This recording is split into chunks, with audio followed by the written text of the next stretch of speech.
It's Tuesday evening. This is Thiru. Evening టైంలో మేము coffee తాగుతాం. ఫ్రిడ్జ్ ఓపెన్ చేసి చూస్తే పాలు లేవు, అయిపోయినాయి. నా హస్బెండ్ వచ్చే టైమే కాబట్టి ఫోన్ చేస్తే పాల ప్యాకెట్ తెస్తారు. రోజు తనతోనే ఎందుకులే తెప్పించడం అని నేనే తీసుకొద్దాం అనుకున్నా.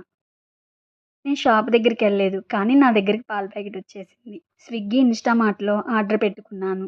పాలతో పాటు స్ట్రాబెర్రీ, అంజీరా ఫ్రూట్ కూడా ఆర్డర్ పెట్టుకున్నాను. అంజీరా ఫ్రూట్ అయితే చాలా ఫ్రెష్గా ఉంది. స్ట్రాబెర్రీ చూసారా ఎంత ఫ్రెష్గా ఉందో.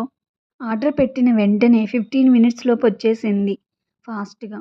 ఇంతకీ ఈ 3 ఐటమ్స్ కాస్ట్ ఎంత అయిందో గెస్ చేయండి. బొప్పాయ, సపోటా, జామకాయ మాత్రమే ఫ్రూట్స్ తినేదాన్ని నేను. ఇప్పుడైతే అంజీరా కూడా తింటున్నాను. అంజీరా అయితే చాలా టేస్టీగా ఉండిద్ది. ఒకసారి నా హస్బెండ్ తీసుకొచ్చి తినమంటే ఈ కాయలు తింటారా అని అడిగేదాన్ని. తిన్న తర్వాత అయితే ఎంత టేస్టీగా ఉందో.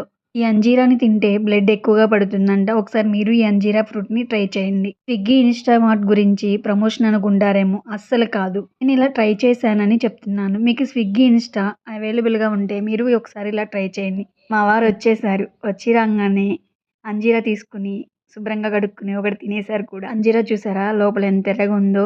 నేను కూడా ఇప్పుడు తింటూ ఎంజాయ్ చేస్తాను. ఇంతకీ కాస్ట్ గెస్ చేశారా?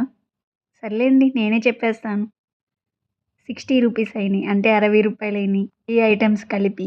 ప్రమోషన్ అయితే కాదండి, ఇన్స్టామార్ట్ గురించి. ఒక లైక్ చేయండి, సబ్స్క్రైబ్ చేసుకోండి, పక్కన ఉన్న బెల్ ఐకాన్ని క్లిక్ చేయండి. Thank you for watching. Thank you.